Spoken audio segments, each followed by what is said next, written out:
Hadirin hadirat yang saya muliakan, hari ini kita melanjutkan langkah kita ke anak tangga selanjutnya dalam hal launching Balai Litbangkes yang sudah ditingkatkan fungsinya menjadi tempat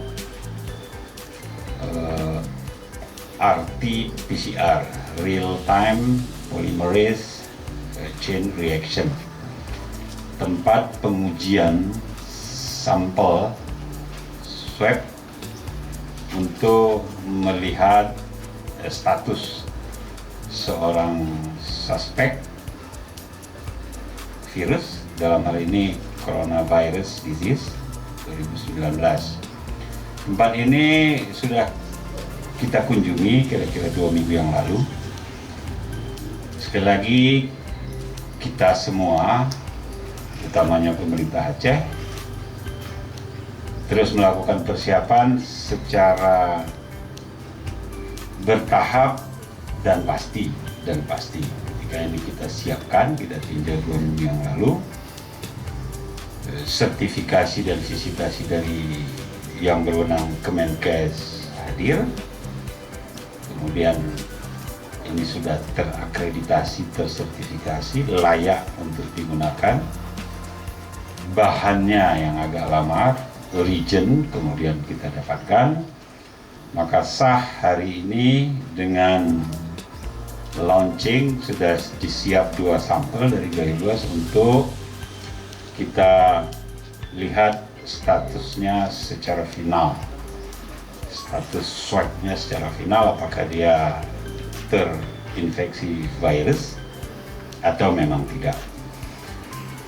Nah, untuk itu kita bersyukur bahwa yang kita lakukan sudah lumayan lengkap dan kita tidak perlu mengirim sampel swab itu ke Jakarta lagi, ke lab yang ada di Jakarta.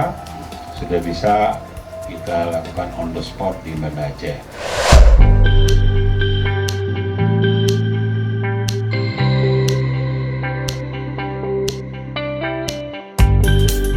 PLT Gubernur Aceh Nofriansah meresmikan laboratorium pemeriksaan sampel virus corona atau COVID-19 di Balai Penelitian dan Pengembangan Kesehatan atau Balitbangkes RI Aceh di Lambaro, Aceh Besar, Kamis 16 April 2020. Balitbangkes RI Aceh diberi wewenang melakukan pemeriksaan spesimen virus corona oleh Menteri Kesehatan RI dalam suratnya tanggal 19 Maret 2020. Peresmian dilakukan setelah fasilitas laboratorium tersebut memenuhi standar protokol keamanan dan kesehatan yang telah dikeluarkan pemerintah pusat dan WHO, termasuk kesiapan ruangan, peralatan dan sumber daya manusia yang semuanya telah memenuhi standar. Nova menjelaskan juga untuk pengujian perdana telah ada 2 sampel yang dikirim dari Kabupaten Gayo Luas untuk segera diuji. Dengan beroperasinya laboratorium ini, maka pengujian sampel swab cairan tenggorokan dari orang yang diduga terpapar virus corona tidak perlu lagi dikirim ke Jakarta. Selain peresmian laboratorium pemeriksaan sampel swab, pada kesempatan itu juga dilakukan penyerahan alat pelindung diri atau APD berupa baju yang berjumlah 400 pieces. APD itu merupakan bantuan dari PT Bank Aceh Syariah untuk kebutuhan tim medis Balitbangkes RI Aceh.